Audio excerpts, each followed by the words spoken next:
Donc je voudrais remercier pour cette séance ce soir le distributeur Le Pacte, qui avait d'abord prévu de sortir ce film en salle en septembre, et ça a été décalé. Et on ne sait pas du coup si le film sortira ou pas en salle. Donc si vous avez beaucoup aimé, parlez-en autour de vous, sur les réseaux sociaux, pour peut-être donner envie au Pacte de sortir en salle. Voilà, c'est dans votre main, je vous fous la pression.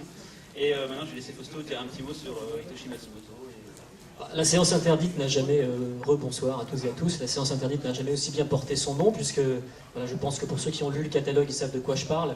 R100 fait référence, le titre R100 fait référence au système de classification des films au Japon, où il y a plusieurs classifications, R15 interdit au moins de 15 ans, R18 interdit au moins de 18 ans, et R100 c'est donc un film interdit au moins de 100 ans. Je pense que la quasi-intégralité de la salle peut sortir du coup. Hitoshi Matsumoto, je ne sais pas si certains d'entre vous le connaissent, il a acquis une petite notoriété, on va dire, depuis 2007, depuis son premier film, Daini Ponjin. En tout cas, il est connu depuis très très longtemps au Japon. Alors, je ne vais pas à nouveau vous dérouler tout son CV. Ce qu'on peut dire d'intéressant sur lui, c'est qu'il est issu du stand-up japonais, le Manzai.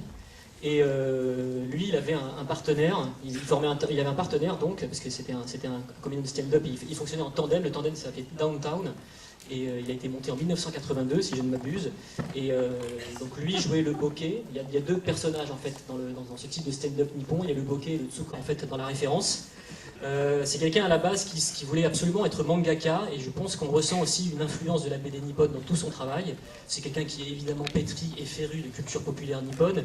Il a rendu d'ailleurs hommage au Kaijo Eiga, au film de monstres japonais, avec son premier film Daini Ponjin en 2007, qui avait été sélectionné à la 15e des réalisateurs. Il a ensuite enchaîné avec un film qui est, je pense, son chef-d'œuvre, qui est Symbol, en 2009, qui est une espèce de film dadaïste, métaphysique, tout ce que vous voulez, enfin un truc absolument inclassable, avec des catcheurs mexicains, des hommes escargots, enfin bref, je ne saurais trop vous raconter le scénario ou par où commencer. Ensuite, en 2011, il a fait un film qui s'appelle Saya Samurai, qui était une espèce de vision un petit peu méta de la condition de comique. C'était un film d'époque. Et c'était une espèce de comédie un petit peu douce amère, mais qui tranchait, on va dire, non pas radicalement avec ce qu'il avait fait précédemment, mais qui était en tout cas dans un ton peut-être un petit peu plus accessible et mainstream.